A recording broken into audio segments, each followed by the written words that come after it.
આપણી સાથે છે રાજકોટના પ્રખ્યાત અને પ્રથમ હરોળના અર્વાચીન રાસોત્સવ આરસીસીના આયોજક દિનેશભાઈ કારિયા. ચાલો આપણે એમની સાથે વાત કરીએ કે આજના ફાઇનલિસ્ટ માટે એમની પાસે ખાસ શું છે.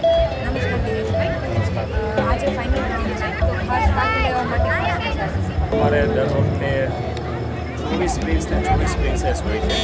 એની અંદર ABC ગ્રુપ હોય છે.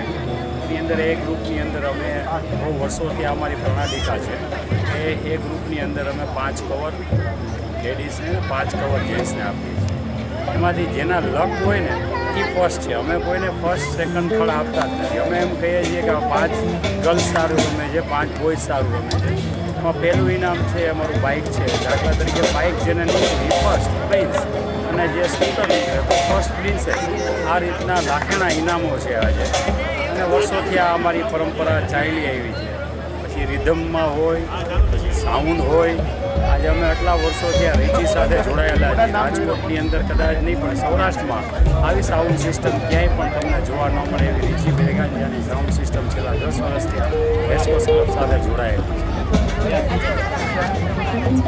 આજે 48 ફાઇનલિસ્ટ ટોટલ રમશે અને એમાં total 10 A group, 10 B group એટલે 20 અને 24 C ગ્રુપ.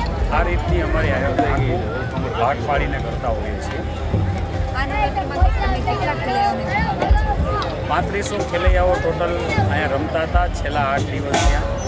અને એની અંદરથી આ 24 પ્રિન્સ ને 24 પ્રિન્સેસ જજોએ પોતાની કાબેલિયત લગાડી ત્યારે એમાંથી આ બહાર નીકળ્યું છે હુનર. આ હુનરમાંથી હવે જોઈએ કેટલા લોકો એમાં જાય છે, કેટલા બીમાં જાય છે, કેટલા સીમાં જાય છે. બહુ સારો હતો અને વર્ષોથી અમારું ગ્રુપ લગભગ મને એવું લાગે છે આરસીસી આરે વર્ષોથી જોડાયેલું છે અને એમાં લાંબો ફેર નથી હોતો. દરેક રાસોત્સવ છે એ દર વર્ષે કંઈક નવું લાવવાનો પ્રયત્ન કરતો હોય છે, તો આપણું ગ્રુપ છે એ આ વર્ષે શું નવું લાવ્યું? અમે નવું લાવવા કરતાં લોકોને રમવાવાળાને સુવિધા વધે ને એને પ્રાધાન્ય આપીએ.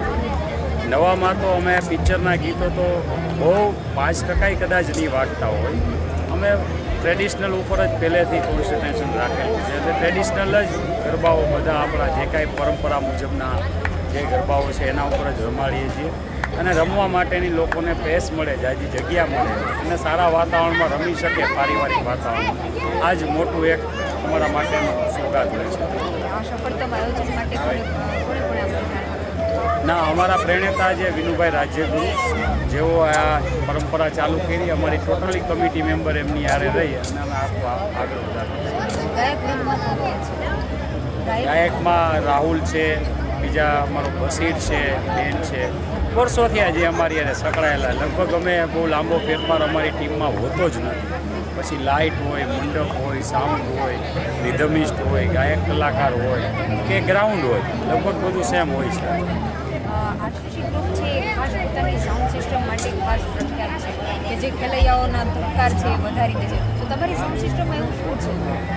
સાઉન્ડ સિસ્ટમમાં બેન એવું છે કે અમારી સાઉન્ડ સિસ્ટમ આખી આવે છે અને આખી જે ફ્લાયની સાઉન્ડ સિસ્ટમ છે એ વર્ષોથી અમારે આજે રીચી યારે જોડાયેલા છે.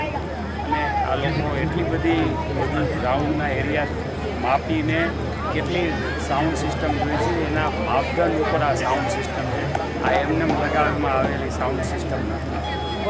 એક અર્વાચીન રાસોત્સવના આયોજક તરીકે પ્રાચીન ગરબીઓનો તમારી માટે હું એવું માનું છું કે રોજ દર વર્ષ કરતાં પણ હરેક વર્ષ પ્રાચીન ગરબી વધવી જોઈએ. આપણી પરંપરા એનાથી જ જળવાઈ રહી છે અને પ્રાચીન ગરબીમાં હું પણ માનું છું કે પ્રાચીન ગરબી તો રહેવી જોઈએ, આપણી પરંપરા છે.